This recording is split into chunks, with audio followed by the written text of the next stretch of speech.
Hey there, my name's Niandra. I've been playing Overwatch since release, and in the last few months I felt a little unhappy about the state of it. It's been hard not to look at other games and think, man, I wish Overwatch had something similar. In the latest developer update, Blizzard said they plan to be more aggressive with updates, which was really great to hear, and I thought I'd look at some stuff I'd like to see. Number 1, simultaneous hero releases, and by that I mean dropping 2 or more new characters at the same time instead of just 1. Apparently, we will be getting multiple new heroes when Overwatch 2 drops, and that sounds super cool, but it's also a few months off, and we recently learned that hero pools will soon be a thing. I've been pretty critical of Blizzard's slowness to balance the game after Roll Queue, and I know many others in the community have as well, with a few prominent streamers putting more focus into variety or quitting the game altogether. I can't stress enough how fantastic it was to hear that updates will be more frequent, as someone who has genuinely been kinda concerned that Overwatch wasn't gonna make it until its sequel release. That being said, I'm still a little sad that character releases have slowed down recently, with our last being Sigma in July. As I've said before, personally, Roll Queue highlighted the disparity in number of DPS, tanks and supports, especially when we have metas where only a few feel viable. To me, the aftermath of Roll-Lock was almost the perfect opportunity to just start pumping heroes out to even the playing field rather than drying up, especially with hero pools now on the horizon.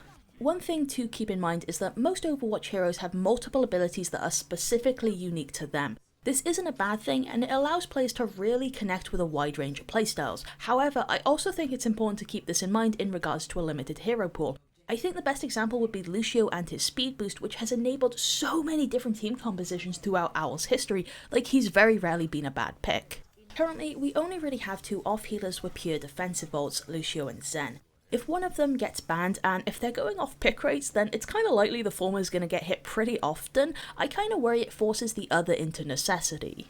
What I'm trying to say is, I personally wouldn't mind seeing new heroes with overlapping abilities or even roles, as long as balance was done well, especially if it makes the creation process quicker.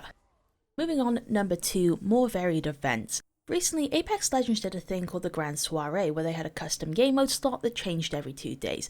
Now, not all of them were perfect, most had a couple of flaws, but ultimately it didn't really matter when they'd be gone so soon. This event began a few days before Overwatch's Lunar New Year, and going back to that with its largely recycled content just felt a little To be honest, I always feel super guilty complaining about events because ultimately it is free content and the skins always look lovely, but I also feel like there is incentive for Blizzard to do better with it. A few weeks back, Jacob Wolf made a tweet that mentioned Overwatch was struggling in regards to casual numbers, and while he didn't back the statement up with evidence, I kinda get that feeling too.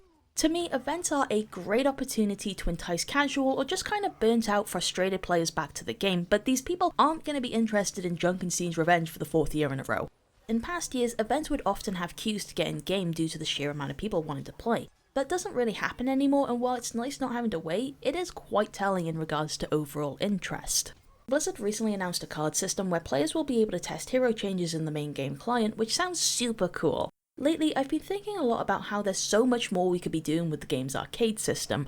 Recently, we had a lot of discussion about 3-2-1 instead of 2-2-2, and also community-chosen hero bans. Some players loved these ideas, some players hated them, and if that's the case, why not throw it up as an arcade game mode? It beats rotating through the same 10 every week.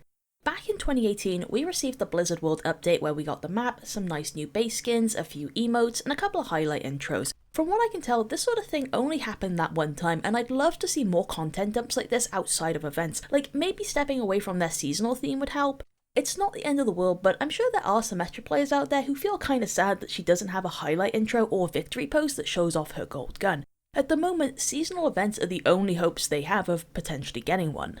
I do acknowledge that Blizzard have been working on other stuff to compensate for events being recycled, and I very much appreciate that. I just wish they would talk more about what they're working on instead. Also, I think there are games out there that manage to balance new event content and gameplay updates fairly well. Moving on, number 3, more game information and customization. One thing I mentioned in a past video is how the F1 menu in Overwatch is very brief in describing abilities. Like, for example, it tells the player that Mercy can heal and do damage, but not exactly how much, or how many of the DPS weapons just kind of describe their playstyle. I was doing some Paladins the other day, and it hit me just how much more thorough that game is by telling the player specifically what abilities do and their numbers. Like, here's a comparison between Maldamba's healing and Mercy, Victor and Soldier. As for more customization, we learnt that profiles will be getting revamped for Overwatch 2, and personally I really miss that system where if you hovered over an ally you could see their most played heroes. I think bringing this system back but giving players more control over it, say let them pick who appears, could be really beneficial to the competitive experience. Hell, you could even go the Apex Legends route and let them choose the background or something. Looking at Paladins again, you might call me a noob for this one, but I would love to see official location names for Overwatch. In Paladins, each area of the map has a name that's shown in the bottom left of the player's HUD. Now, Overwatch can already be very visually overwhelming, but I think just a small piece of text near the HUD could definitely work, especially if we have an option to disable it. I don't know, sometimes allies will make callouts that I genuinely do not recognise, and players have made unofficial guides for this, but not everyone sees them. Plus, we will be getting a bunch of new push maps for Overwatch 2, which will take even more time to learn. Moving on, number 4, a more advanced achievement system.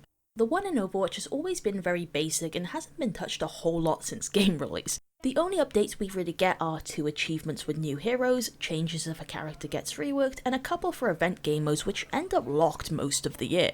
As a trip down memory lane, I was looking at the achievements for Team Fortress 2 and there's some really fun stuff in there. The few that Overwatch does have are generally formulaic and can be boiled down to do thing X amount of times, and even that could be expanded upon. For example, Mercy could have one where she has to amplify a certain amount of damage, and hey, that might encourage some players to actually use damage boost. You've also got this circular currency next to each achievement, and I always thought it was how much gold you got for completing them, but apparently it doesn't actually do anything. The number supposedly represents achievement points, a system that never really got used. I wouldn't mind seeing this get revamped a little bit and maybe replaced with a system that does give players gold for completing achievements. This would also take pressure off the artist team, who wouldn't need to keep making reward sprays. I acknowledge that TF2 is much older than Overwatch, but the general achievements literally have not been touched in almost 4 years. What I was thinking would be cool is if Blizzard just kind of chucked in a couple of new achievements with patches every so often, like you've got your buffs and nerfs and then a couple new ones underneath. I know it's not for everyone, but I personally love having goals to work towards in video games, and I feel like a more in-depth achievement system is a great way of, well, achieving that. Last of all, number 5 is Crossplay, which is the idea of people on different platforms being able to play with each other. I do recognise that this feature would probably be very hard to implement, even more to do so right, but if possible, I think there would be a lot of upsides to it. I have mainly been thinking about Xbox and PlayStation crossplay. Apparently some regions on console have a pretty small player base nowadays, which can lead to some hefty queue times, especially for DPS players. As for PC and console crossplay, it really depends on how they handle it, because I know keyboard users are already a problem for the latter. That being said, COD has a system where those who play on console with a keyboard are placed in lobbies with PC users, and something like that might actually work for Overwatch. Also keep in mind that the main focus of AoE2 is PvE, and in that sort of environment, the advantages of keyboard and mouse over controller don't really matter. I've heard a lot of players who have converted from console to PC say they wish their levels and skins were transferable, especially since some are limited time paid cosmetics, and I'd love to see this eventually become a feature with Overwatch too.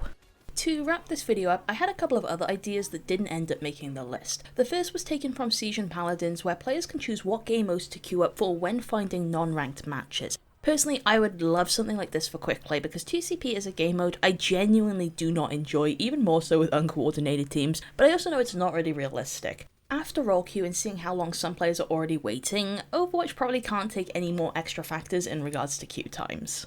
Also, after a season of the limited map pool, I personally wouldn't mind seeing it replaced with a system where teams get to vote between 2 maps, preferably without text or voice chat enabled, so people can't be like, hey, pick Lijiang Tower, or I throw. If some maps don't end up getting picked very often, that's not on the players and might indicate to Blizzard that some maps need some touch-ups. Recently, Rainbow Six Siege has been reworking 1 map per season to be more competitive, which I think is really cool. Fortnite's support a creator system also looked really cool, but I wasn't able to do enough research to mention it as a point. Plus, I was also kind of worried that Overwatch didn't have the same level of monetization to make it work. And that's all from me this week. Let me know what sort of features you'd love to see and how you're feeling about this recent update. Thank you so much for watching, feel free to check out my Patreon, and have a nice day.